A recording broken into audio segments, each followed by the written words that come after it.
So we've talked a little bit about psychopathy and how it negatively affects people, but beyond that, right, we also know, and we introduce this section by talking about the negative emotions. And so later on in the semester, we'll talk about something called general strain theory, which touches on this a lot more from a sociological perspective. But for our purposes today, we're going to focus on this. So when we think about negative emotions, right, we know that there are going to be things that are anger, right? We know there's depression, sadness, or, a general lack of numbness anyway.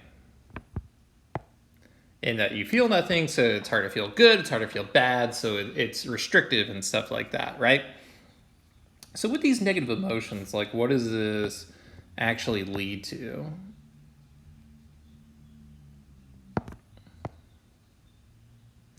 So with this, when we have emotions like this, right, why are these bad, right?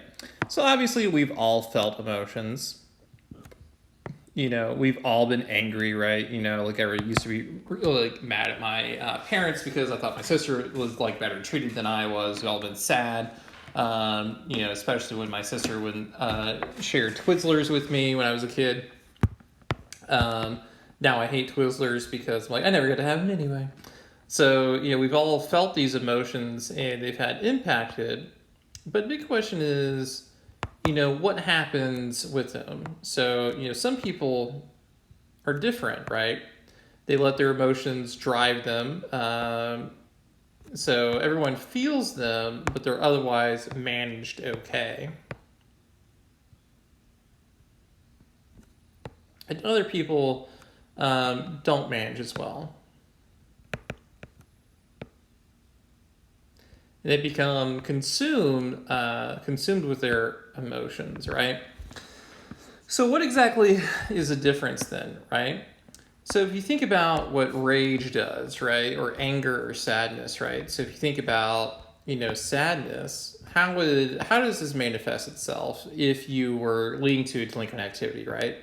This could lead to, if we use our colors here, this could be, an alcoholism standpoint, right? So because you never learned how to manage sadness or you never were sad, like growing up, it could be alcoholism or similarly, drug use as well. You could also, in a sense, like become thrill seeking. So you're looking for things to take off the edge or to feel like alive again or, or something like that, right? So that is one aspect that comes in, right? So if we feel sadness, right, we're looking for those like bright points.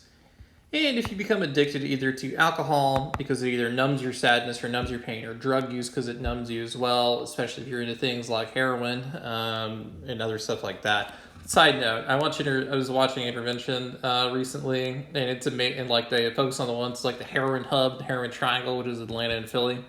And like basically, like so many people were like, "Well, I was addicted to painkillers, but then it became cheaper to become addicted to heroin." I'm like, "Wow, heroin as."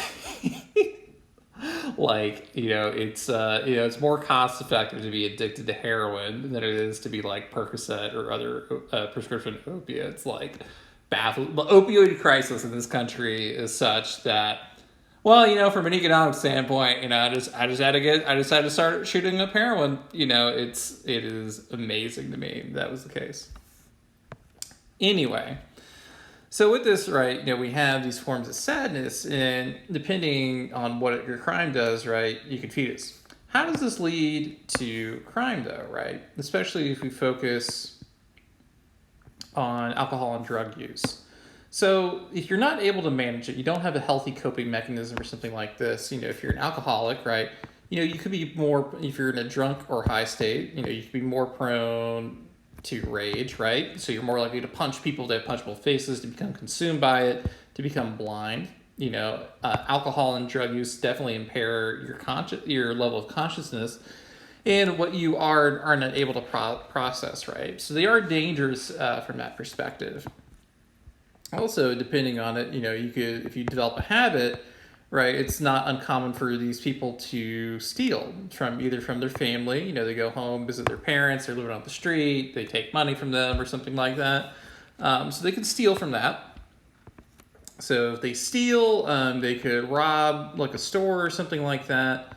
They could do all kinds of things related to their negative emotionality and their inability to regulate it, right? So it becomes a problem if not managed well.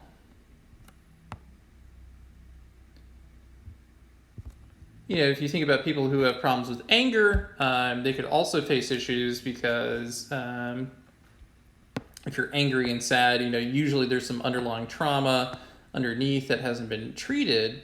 So, you think about anger, you have issues with rage, and it becomes overwhelming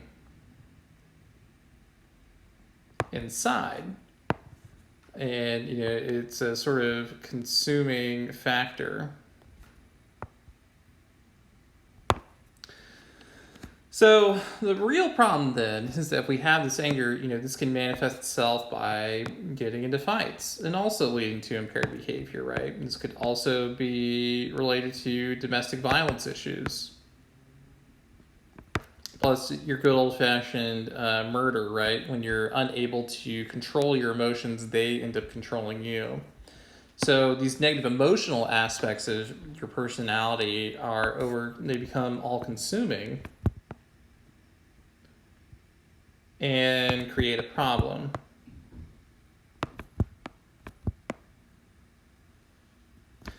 So, where does this even come from then, right? And what do we do when we're confronted with negative emotionality? Well, a lot of times, right, a lot of this stuff ends up starting with the family. The family and schools are the biggest socializers you'll face in your life. And with poor teachings on how to regulate emotions, you become prone to that, right? So if you saw a parent who always acted out, always got angry, always started yelling, let them and their emotions started raging, you tend to model that as an adult because that's what you grew up seeing.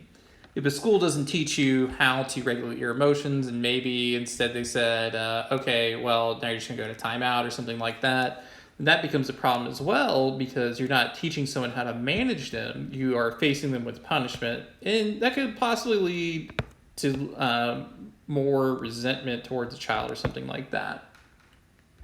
So a lot of one of the ways that we kind of correct that, right? Something that we'll kind of talk a little bit more next week, I think, when we talk about social learning, is that there is this process of, learning how to manage your behaviors or changing your way of thinking through cognitive behavioral therapy. So the goal is to regulate thinking or change or interrupt thought patterns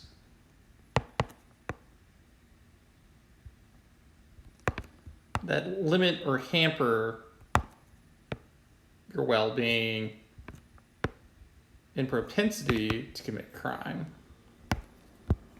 So then the goal then is that if we make you control yourself better or find alternatives, this will ultimately lead to less negative expressions of emotion that harm others and lead to a reduction in crime. So this will often, manifest itself in, you'll see things like where there are nurses at home that they're teaching parents how to regulate their emotion. There are therapies sometimes offered inside prisons and stuff, anger management programs during probation and parole programs. Those are all examples of things that come out to regulate people's emotions, integrate old thought processes, and improve the lives of all those involved. So the clear benefit then is to regulate this to lead to a better human being who can function without emotions taking control. And so with that, we'll kind of interrupt here, and we'll just go ahead and end this one, and we'll pick up in the next section for next week. So until